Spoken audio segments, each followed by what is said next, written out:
bakal ubah perjuangan bela itu mahkota ya. Terima.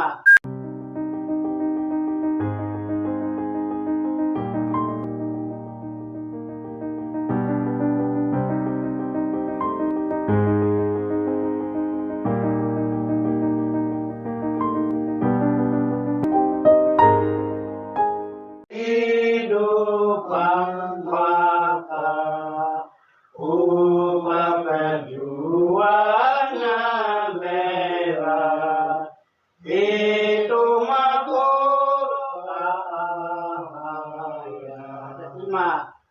Janganlah takut menyerah, senjatanya tetap dekat.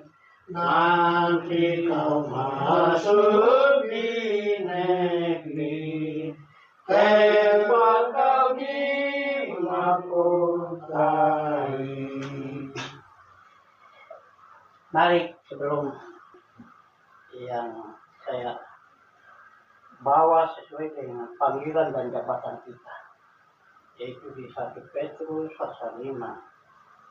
Itu bahagian-bahagian yang selalu Bapak selalu macam baca untuk memperingati kita tentang tanggung jawab yang telah dipercayakan kepada kita ini. 1 Petrus pasal 2 Petrus 1 Petrus pasal 5. Gembalakanlah kawanan gembala. Ini perintah. Suka atau tidak suka, tapi ini perintah. Aku menasihatkan para penatua di antara kamu. Aku sebagai teman penatua dan saksi penderitaan Kristus yang juga akan mendapat bahagian dalam kemuliaan yang akan dinyatakan kelak. Itu Petrus dia. Bimbing kita seperti itu. Gembalakanlah kawanan domba Allah yang ada padamu. Jangan dengan paksa, tetapi dengan sukarela, sesuai dengan kehendak Allah. Dan jangan kamu mau mencari keuntungan, tetapi dengan pengabdian diri. Ayat 3, janganlah kamu berbuat seolah-olah kamu mau memerintah atas mereka yang dipercayakan kepadamu. Tetapi hendaklah kamu menjadi teladan bagi kawanan domba itu.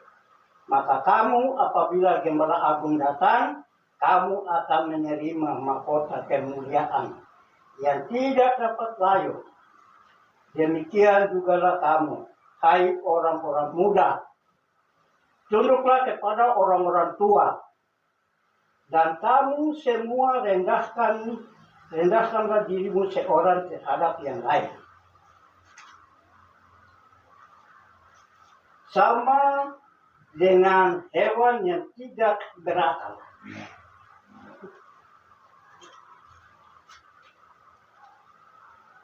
Tetapi mereka itu sama dengan hewan yang tidak berakal. Sama dengan binatang yang hanya dibiarkan untuk ditangkap dan dimusnahkan. Begitu sedikit jauh. Firman Tuhan kita bisa lihat ini.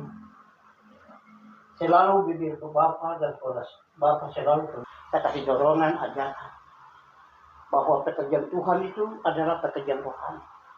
Ia tidak bisa dikerjakan oleh orang yang tidak rohani, tapi harus kita orang rohani. Dan saya percaya dengan sungguh-sungguh pekerjaan guru, pekerja di kantor ya hanya itu saja. Kalau pekerjaan terlalu banyak dipaksa untuk harus selesai, baru bisa. Tapi kalau pekerjaan Tuhan, senang atau tidak senang, suka atau tidak suka. Selalu kalau kamu dengar apa yang Bapak selalu katakan itu, saya menghargai dan saya katakan bahwa kita majelis ini duta-duta Kristus. Kamu ingat, setiap negara itu ada duta. Ada perwakilan-perwakilan negara yang ditempatkan di Indonesia.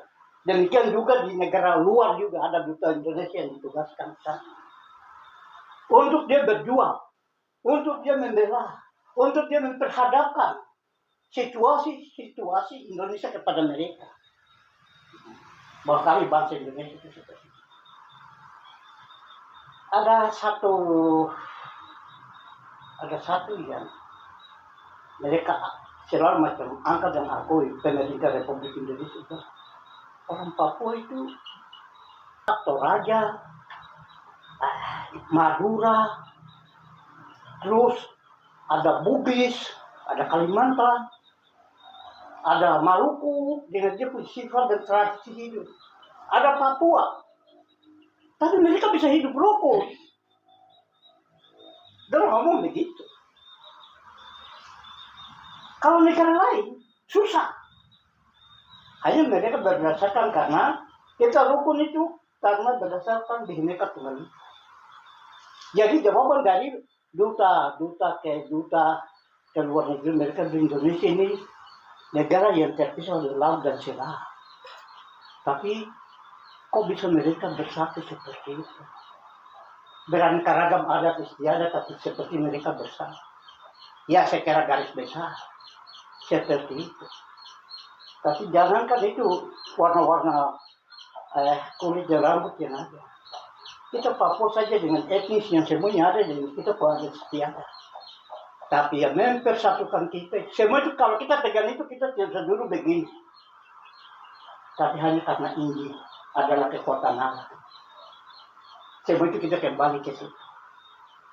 Injil adalah kekuatan Allah yang bisa dapat mempersatukan. Kalau bukan Injil, mustahil Bapak bisa datang sampai di bumi. Artinya, dan Bapak masih ada di tengah-tengah kami. Tapi itu luar biasa. Saya masuk kepada ini lagi. Jadi kepada penatua, dari pertama saya dengar kalau dipilih itu mungkin masih ada baku melawan atau saya belum siap, saya masih muda, saya belum bisa mau terima panggilan itu. Mau tidak mau, suka atau tidak suka, Tuhan berkarya lewat rohnya yang kudus untuk kau sudah. Ada kekurangan, saya tidak ada, kau punya kekurangan. Ada ketidakmampuan, saya tidak ada, kau punya ketidakmampuan. Tapi engkau harus terima panggilan. Itu luar biasa. Kenapa saya duduk di belakang supaya saya bisa monitor? Biasa kalau duduk di depan itu dia ke belakang tidak bisa. Kalau duduk di belakang itu enak. Nah, kita punya. Tapi satu hal yang sore ini Bapak bisa kasih perhubungan untuk kita. Kalau ketika kita jadi penatua, kita sudah pegang Tuhan sudah waktu kita diteguh. Itu pekerjaan penatua itu pekerjaan yang luar biasa yang rohani. Jadi kita makanya selalu saya mengimbau pekerjaan Tuhan itu pekerjaan rohani dan harus dikerjakan oleh rohani. Kita ini sudah ditebus, kita yang sudah dipanggil, dipercayakan untuk menggembalakan kawanan domba. Kalau kita punya jemaat ini 300 sampai 500, umpama atau 300 lebih, bisa kan? Kita bisa kenapa ada ibadah? Ibadah di lingkungan masing-masing supaya masing-masing gembala itu dia bertanggung jawab itu dia bisa. Ini dombanya yang malas, ini dombanya yang setia, dombanya yang tidak memberikan keluhan. Kita untuk memberi kita damai sejahtera luar biasa. Makanya Tuhan dia lihat apapun kekurangan yang kita alami dalam keluarga kita masing-masing, kita berseru kepada Tuhan. Tuhan tetap akan benar. Saya harap supaya nanti di rumah baca ini Bapak punya bacaannya macam. Kalau saya tidak ingat, saya tidak lalai, saya lalai kecuali mungkin satu yang tidak bisa berdaya. Cukup kalau saya ada di antara kamu sebagai teman sekerja Tuhan. Kadang saya bisa juluki kamu itu duta Kristus. Karena saya hargai. Bahwa kita ini budak Kristus yang Tuhan dia tempatkan satu di kuda mati, satu di bagian tengah untuk kita lihat kita punya warga yang ada di situ. Untuk kita tarik dorong, kalau jalan salah kita bawa handap yang baik itu. Jadi kita ini disebut juga penjaga rumah Allah, jangan lupa. Itu julukan dari segala macam itu kita pernah Tuhan. Penjaga rumah Allah. Kadang-kadang saya juga pakai itu. Jadi memang kita yang jaga, kita yang buka pintu, kita yang tutup pintu. Kita yang kasih nasihat orang yang jatuh di dalam dosa supaya dia bisa kembali. Tapi kalau kita nasihat dan dia tidak mau dengar, kita mau nasihat. Evangelis tidak bilang apa? Itu pohon. Pohonnya kalau tidak berbuah itu harus pangkasnya potong juga. Apain? Yesus saja dia pohon ara dan dia tahu bahwa itu ada buah. Jangan berkulit ke sana dan lihat ke atas tidak ada buah.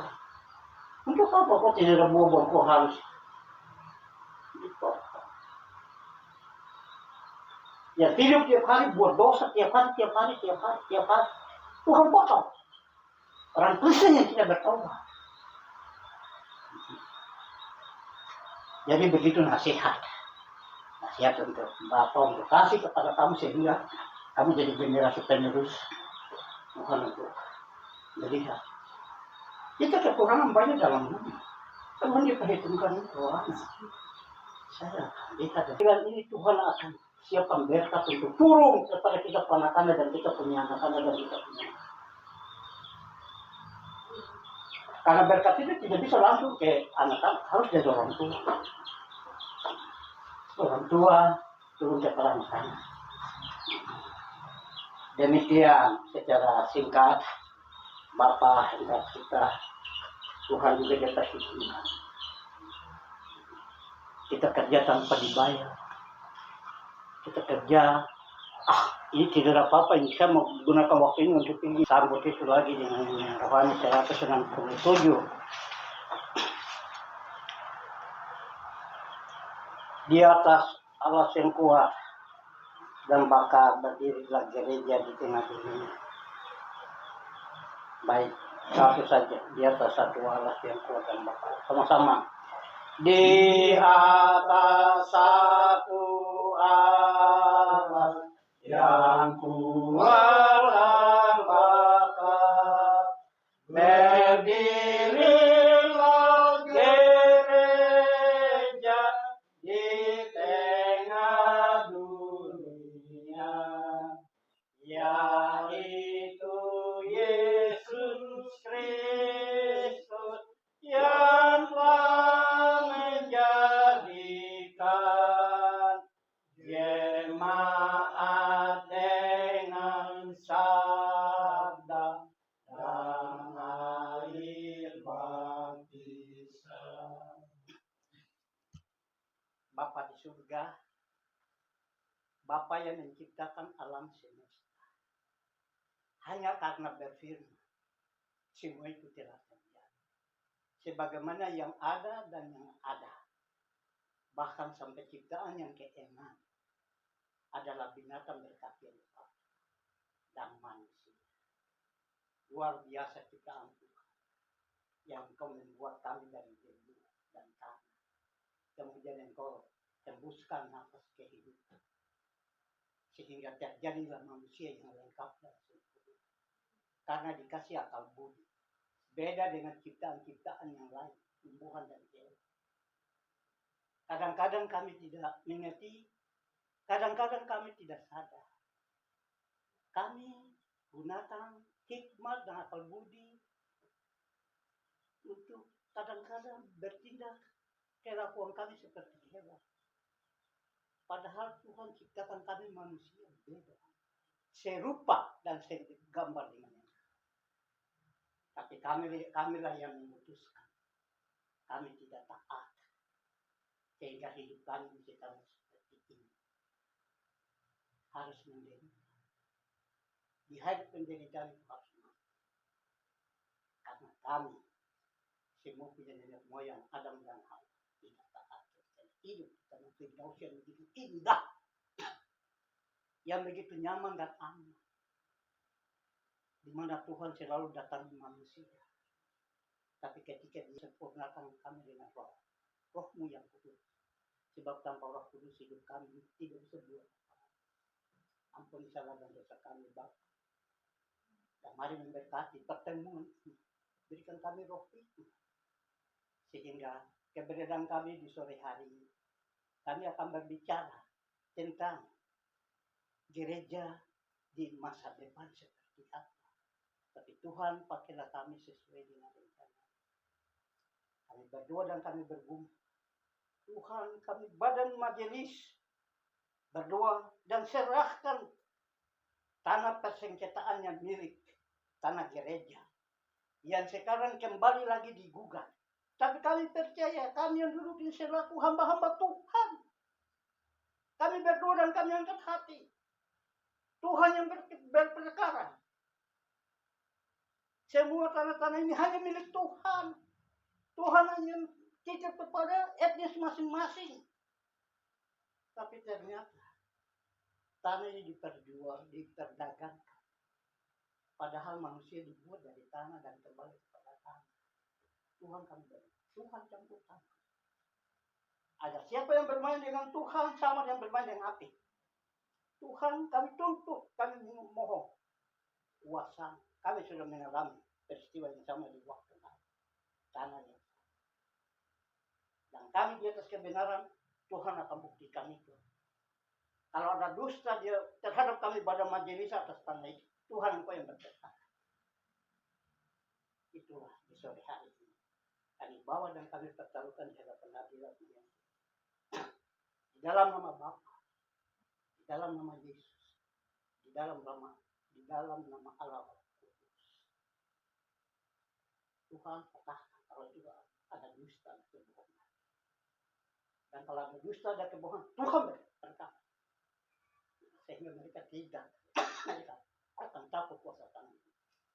Inilah kami Bapa, dalam nama Yesus kami sudah berdoa. Haleluya. Amin. Tapi di atasnya tahap pertama, tahap kedua untuk tanah yang sekarang di masalah.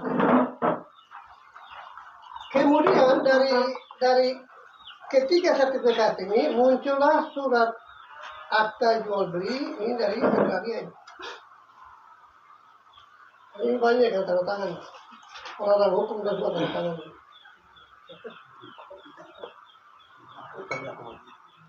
Itu adalah ini. Ini yang saya sendiri belum tahu persis. Jangan mungkin tahu kan namanya perkara ini saya belum bisa katakan bahwa ini sah.